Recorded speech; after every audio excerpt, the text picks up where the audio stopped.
Call of Duty World at War was the fifth installment in the Call of Duty series that almost seemed like it had everything rooting against it, riding straight off the back of the critically acclaimed and phenomenally successful Call of Duty 4 Modern Warfare, which had just broken through the oversaturation that was the World War II genre. Returning to World War II this early looked to be an early nail in the coffin for the newly up-and-coming franchise.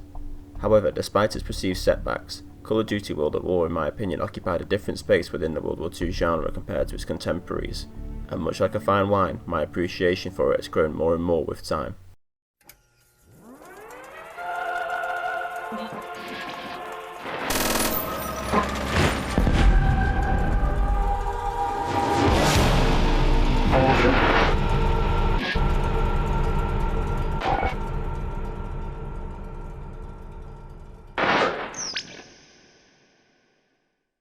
Right from the get-go, Treyarch manages to establish the type of direction they want their game to go in. The opening cinematic manages to explain all the themes of the game in a matter of seconds, without relying on voiceovers for exposition. Instead, Treyarch utilises snippets of music as well as real footage from World War II to contextualise the game. The opening film reel noise and the Russian choir combined with the propaganda-style shots from both the Russian and the German perspectives show the patriotic, glorified side of the war.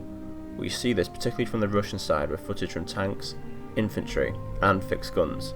This is important as patriotism is one of the main themes for the Russian army, both throughout the game, as well as in real life, with the Russians referring to World War II as the Great Patriotic War.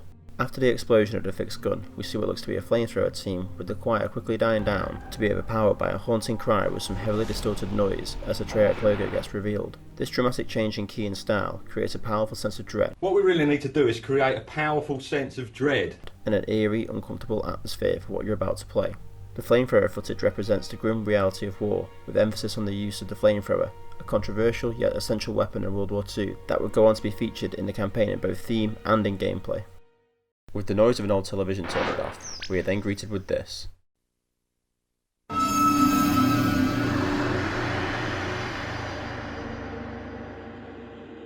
Jolting us back to reality after the breakneck speed of information and themes displayed in the opening cinematic. We are now given time to process everything while looking at a bleak, lifeless image of makeshift graves to the eerie sounds of Sean Murray's Brave Soldat. These few seconds manage to create a unique identity for World at War, setting itself apart from the games in the same genre. This for me is the most memorable intro to a game I've ever witnessed, and despite it being years and years old, it never fails to leave me with chills.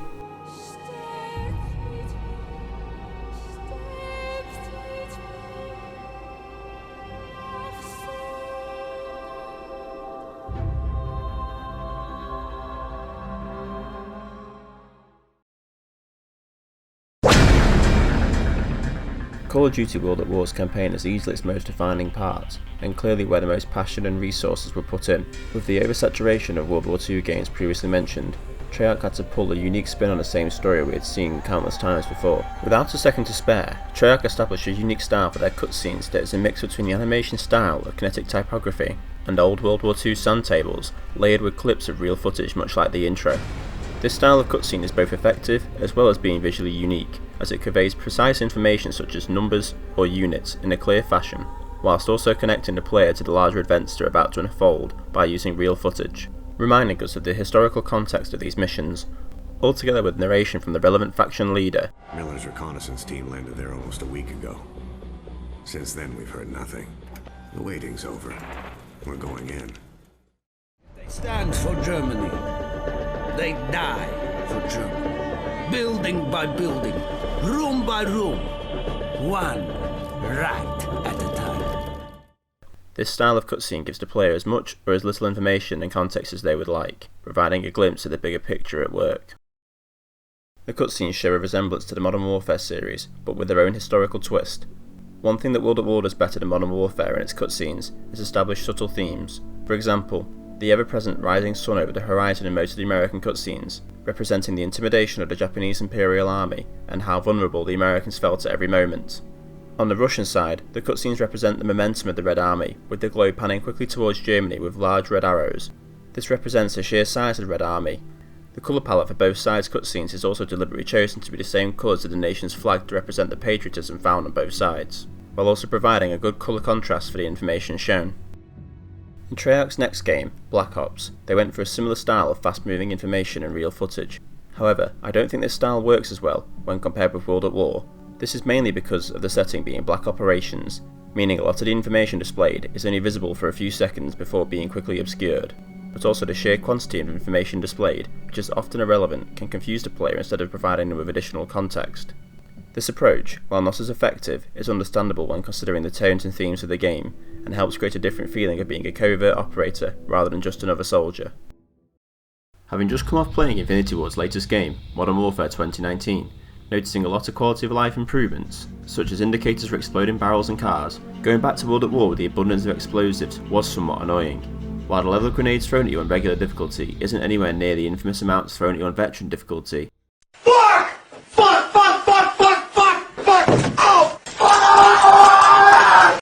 it is still prevalent.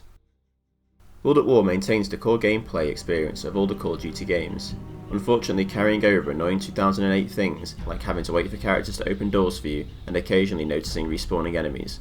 Despite these older shooter tendencies, one thing that impressed me was how little the control was taking away from me. For example, multiple times you were allowed to pick your own target.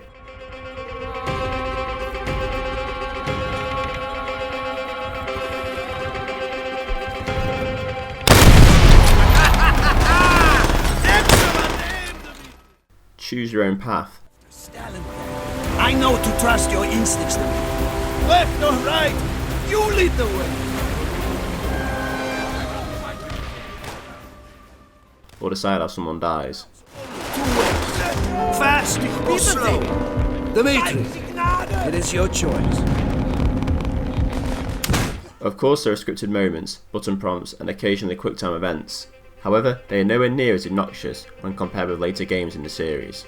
These simple, small moments of control, where I was able to choose which way to approach an objective, makes you feel like you're in the battle, making strategic choices, connecting you to your character, squad, and surroundings, while also helping keep the game fresh throughout different playthroughs. While it's not real-time strategy by any means, having more player freedom is always a good thing, especially in a linear game such as Call of Duty. While World at War can be really quite immersive at times, through its difficulty and player control, one thing that always takes me out of it is burning through ammo. While playing with guns like the Browning M1919, I enjoy suppressing an area then moving up, trying to somewhat emulate real-world tactics in a casual environment. However, with the game's sometimes not so subtle respawning enemies, I often find myself running out of ammo for my primary weapon. One personal choice I make while playing is to try and keep my issued weapons on me for most of the game, unless I run out of ammo, and if I do, I try to pick up a dead ally's weapon before choosing to scavenge an enemy weapon.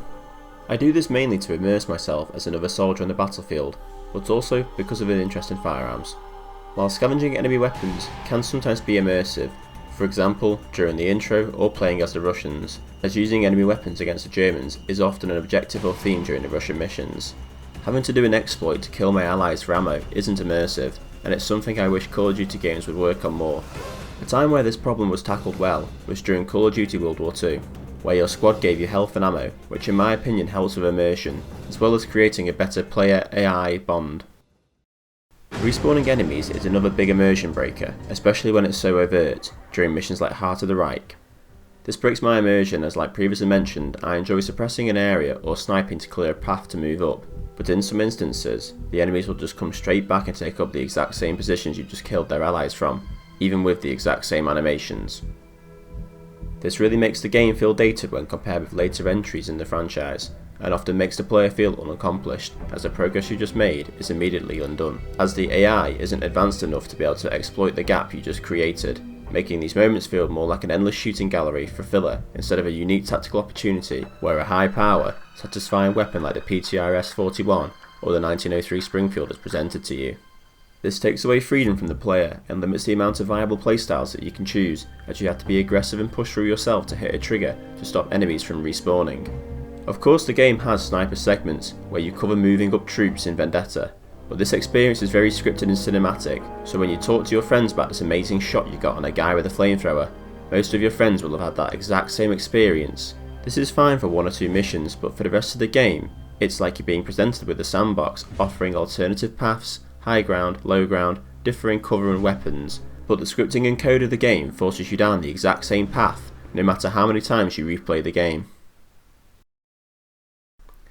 Playing on veteran difficulty, The problem is especially infuriating, as you can't exactly just run out into the open to hit that trigger, especially when playing as the Russians, with on the most part enemies wielding better weapons than you, so you sit back and pick enemies off to be able to move up, only for them to come back. It really can be a never-ending hell. In defence of respawning enemies, I can see why on paper it looks to be a good idea, as it can help create a feeling of a larger battle. The amount of AI soldiers on screen can often be impressive, even by today's standards, but when playing on the harder difficulties, it's a tremendous blow to the player's immersion, making their actions feel like they have no consequence at all. World at War wastes no time when setting itself apart from the competition, establishing a violent tone right from the tutorial and shaking up the traditional formula of the Call of Duty franchise. Starting without a saved tutorial, instead you are thrown straight into the action, figuring it out as you go along, while being shown the brutality of the Japanese firsthand before Robot comes to your aid. As an intro, this serves the player well, as it gives you a motivation for disliking your enemy by showing their lack of mercy against your character and by extension you, the player. You could argue there are two introductions in the game for both characters. Vendetta serves as the Russian introduction and uses the same violent style, showing brutality against your character, while also stripping away all the power you felt playing as the Americans. One thing I noticed while playing through the campaign, for what felt like the 4 millionth time, with a fresh set of critical eyes, was how both fronts are inversely parallel to each other. In the American story, you are the country with the technological advancements, using naval bombardments, flamethrowers and semi-automatic rifles, fighting against an indoctrinated barbaric enemy that relies on guerrilla tactics to fight you. Whereas in the Russian story, the elements are flipped, as you are the indoctrinated, patriotic side who becomes more and more intoxicated on violence, fighting against a technologically superior enemy. An area I think the campaign suffers quite heavily with is in the pacing. Personally, I feel like the initial American missions take far too long. While I enjoy the intro, it doesn't really contribute to the story, and Hard Landing definitely has some tedious moments, such as the end of the mission when the Japanese launch a counter-attack. I also feel like the jump between Vendetta and Their Land Their Blood is far too long to feel connected to the events that you just committed in Stalingrad. I would have liked for there to have been a mission after assassinating Hansel to show how you impacted the Battle of Stalingrad, maybe showing how you turned the tides in favour of the Russians instead of a coincidental meeting with Reznov at the start of Their Land Their Blood. Dmitri!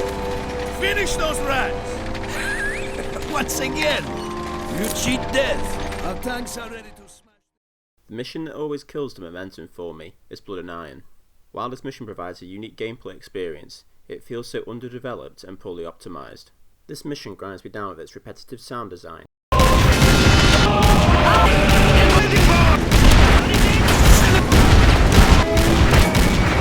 Blood all over my screen, Gary Oldman repeatedly yelling in my ear, "Get moving! German armor! Strike ahead! Enemy down!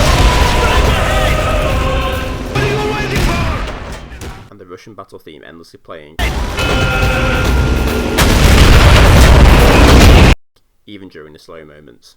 The sheer number of enemies with anti-tank weapons, high up in towers or low in trenches that are hard to hit with a cannon or the flamethrower, or in nearly indestructible bunkers that will only be destroyed once you hit them in just the right solid concrete, is infuriating. This mission breaks my immersion on multiple levels. One thing that World at War does so well, especially with the Russian missions, is make you feel vulnerable and not a one-man army.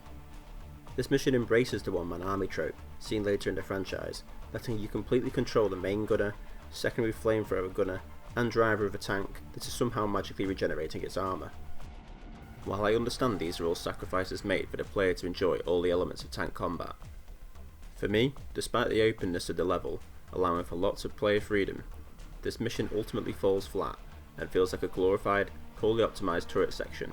Interestingly, when comparing Blood and Iron to an actual turret-based mission, Black Cats, I feel Black Cats does a better job of maintaining my immersion, even with having some historical issues, such as the PBY Catalina having dual 20mm cannons in the nose, making it feel more like you're gunning an AC-130 gunship instead of a reconnaissance aircraft. Despite this, you feel like one man in a team responsible for keeping this aircraft operational, instead of one man impossibly doing multiple jobs at once. This is mainly down to the first-person perspective, showing your character rotate through the turrets and jump through the holes watching the radio operator, pilots and other gunner work their own jobs.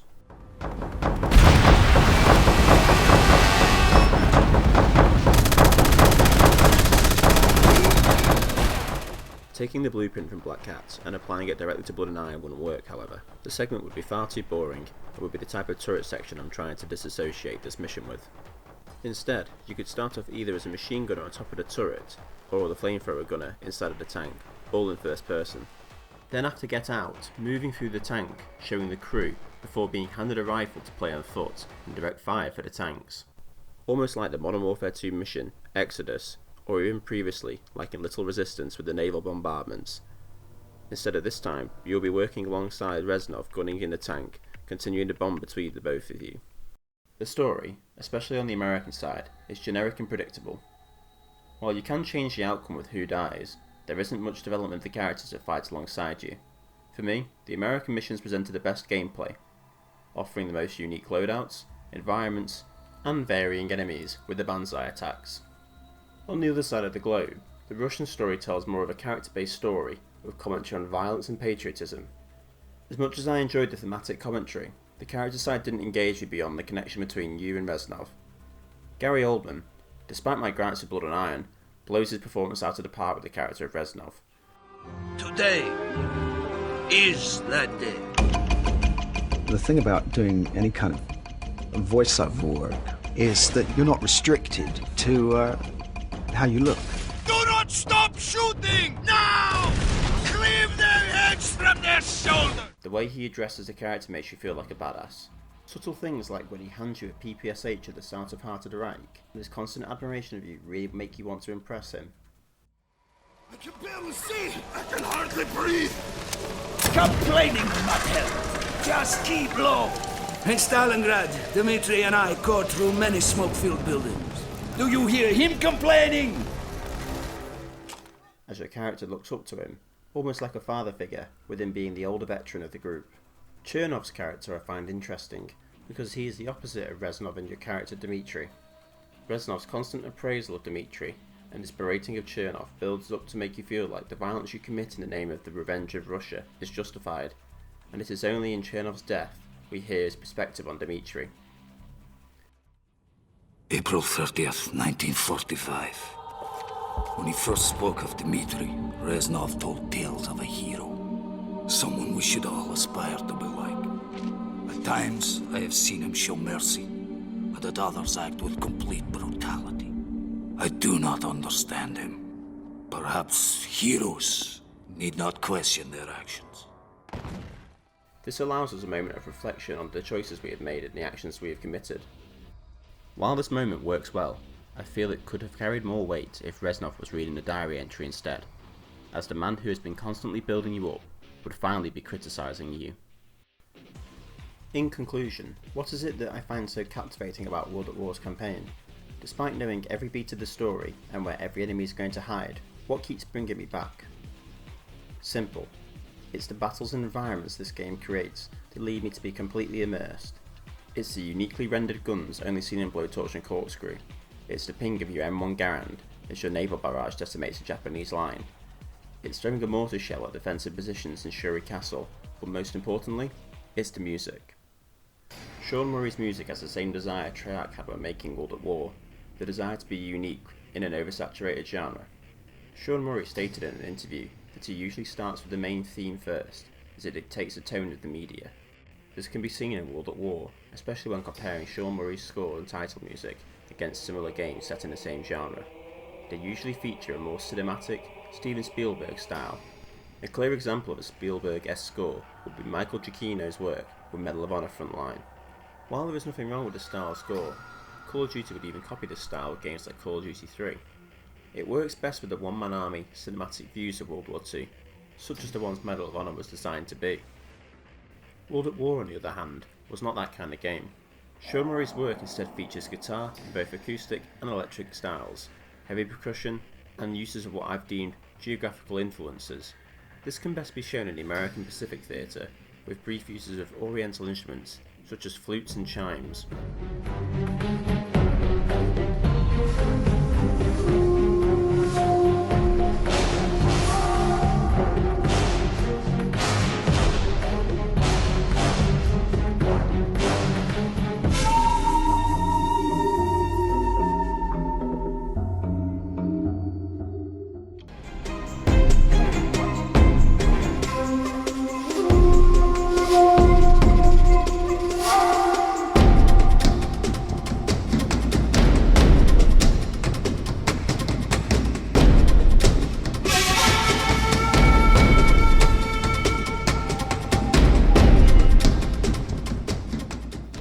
also used on the Russian side, with choirs or echoes throughout a large room like the Reichstag.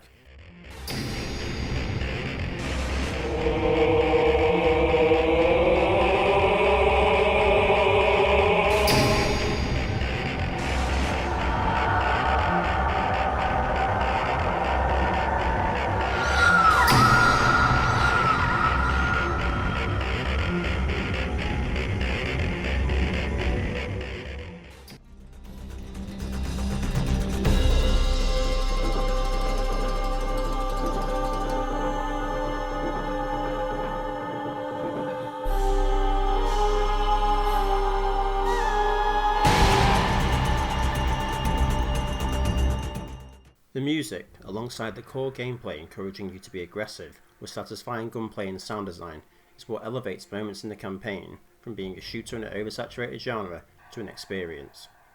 The gameplay, with its number of enemies on screen, and feeling of having a single soldier be able to stop you in your tracks dead, is what makes you feel like you're in a battle. But it's Sean Murray's music that creates a feeling of chaos and allows you to embody the emotions of your comrades around you. It's feeling the lust for revenge and blood in moments like Eviction, where you finally let loose on a defeated enemy in the pouring rain as the music opens up.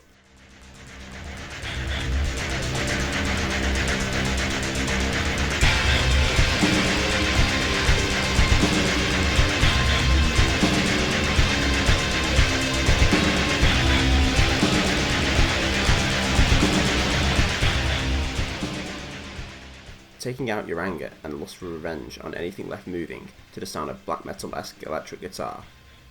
It's watching your enemies below you have their limbs removed or be engulfed in flames after being hit by the PTRS-40 bomb, while the Russian choir drowns out the cries of the remaining Germans in downfall. It's eviscerating Japanese positions with a naval bombardment, to metal music, feeling powerful but being interrupted by a sharp flute, revealing an incoming banzai charge, while you quickly push another en-bloc clip into your M1 Garand. It's being allowed to rip apart a German camp in revenge for Stalingrad with your Molotov cocktails. It's moving through your PBY Catalina, lighting up PT boats and zeros through the night sky with your 50 cal. All these moments are what keeps me coming back, regardless of how many times I've played through the campaign. I can go back and experience these moments anew, and still feel those immense emotions, still running chills through my body, because Sean Murray's music provides a genuine look into the emotions of the soldiers who fought in these battles. It's not cinematic or glorious, it's gruesome and violent, and that's exactly why, to this day, World at War will always stand out to me as a unique experience yet to be topped.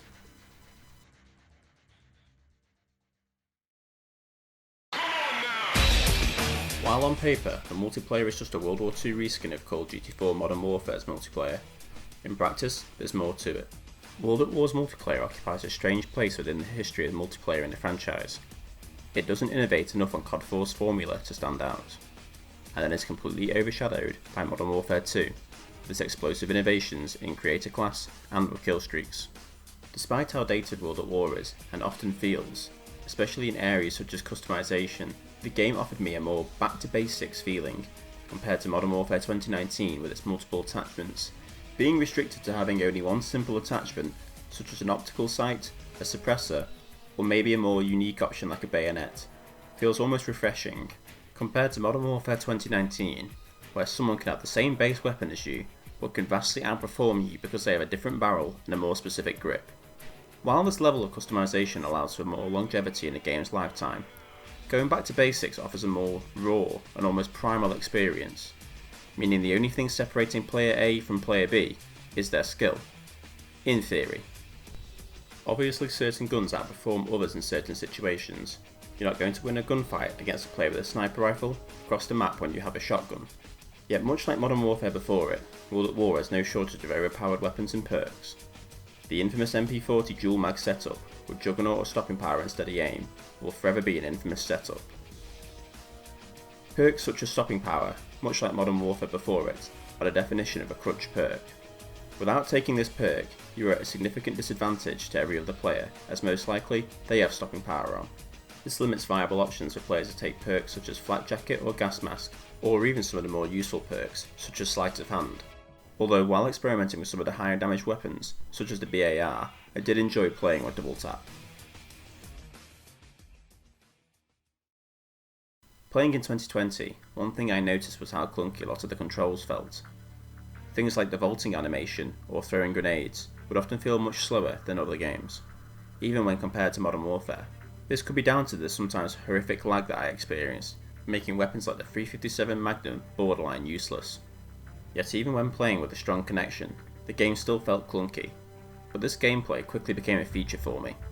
The amount of time animations took to complete, such as vaulting over cover, reloading, or throwing a grenade, if made poorly could lead to your death. Even changing to my secondary weapon felt slow. This complements the raw gameplay described previously, as it made me scrutinise every decision I made. Whereas in the more recent games such as Modern Warfare 2019, quick reactions can save you from a poor decision. If you're mid-vault and someone comes around the corner in World at War, you're finished. Combine this punishing gameplay with a lower rate of fire and lower magazine capacity guns. All of my actions were deliberate and well thought out, making them the more satisfying when they paid off. Speaking of deliberate and satisfying, let's talk about the map design. One thing I noticed was how interesting the maps were. Power positions are very prevalent in World at War's map design. I would often find most of the team on both sides fighting over the same area of the map because of its unique opportunities it gave whoever was victorious. Being able to exploit a power position to be able to get a drop on the enemy team was immensely satisfying, and again fed into that raw deliberate skill versus skill gameplay, making you feel like you outsmarted a weakness in the enemy's attack, instead of feeling like you had a quicker reaction when someone ran around the corner at you. Dogs required! Bring in the dogs!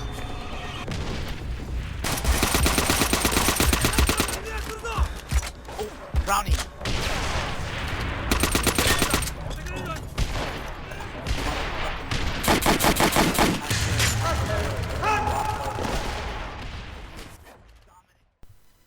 World at War's multiplayer was dismissed by the masses at the time, and even at the present, for being a World War II reskin of Modern Warfare. But with the perspective of the direction of the franchise's multiplayer down the line, I appreciated the simpler, more grounded, punishing experience, and I hope that over time more and more people may feel the same, and decide to relive some old memories. Oh, you think I'm forgetting something?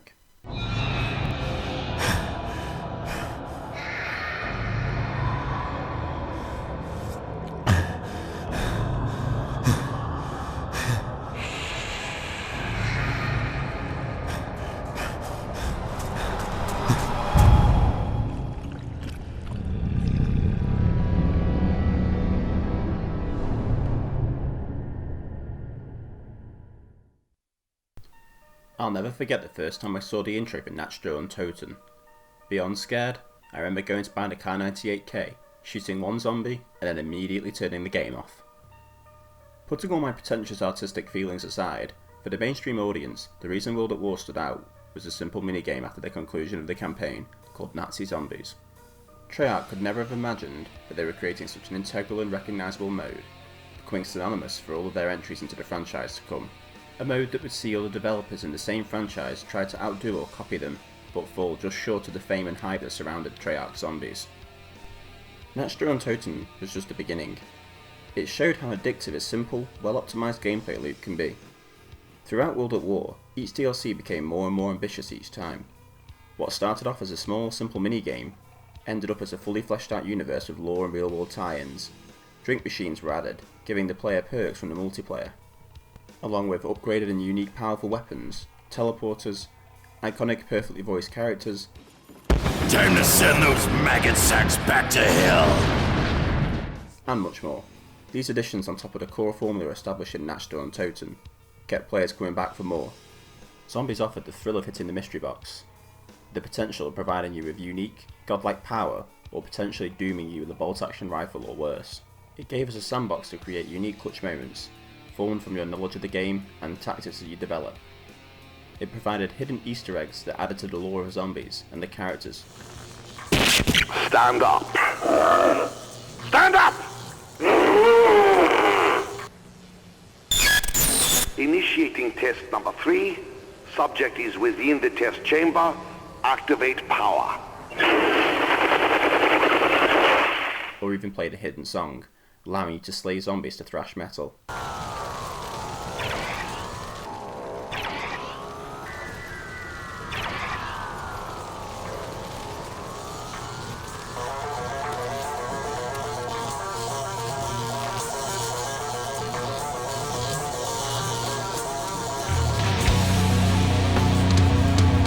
someone else, freak bag!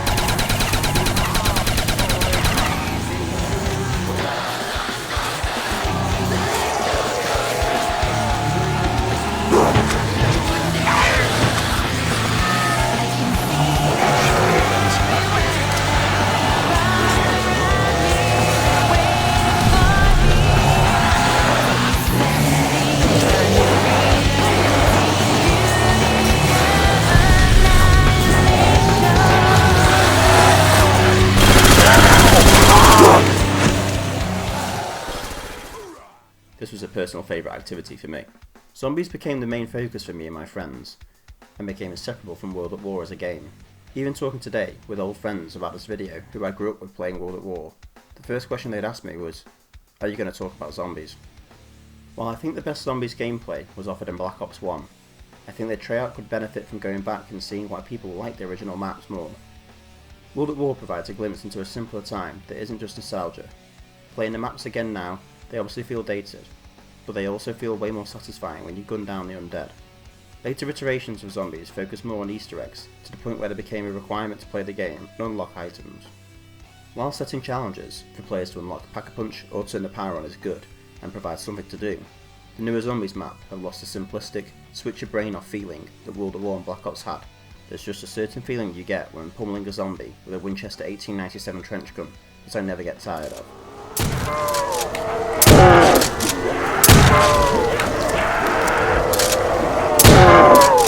Hey, someone needs to clean up those freak bits!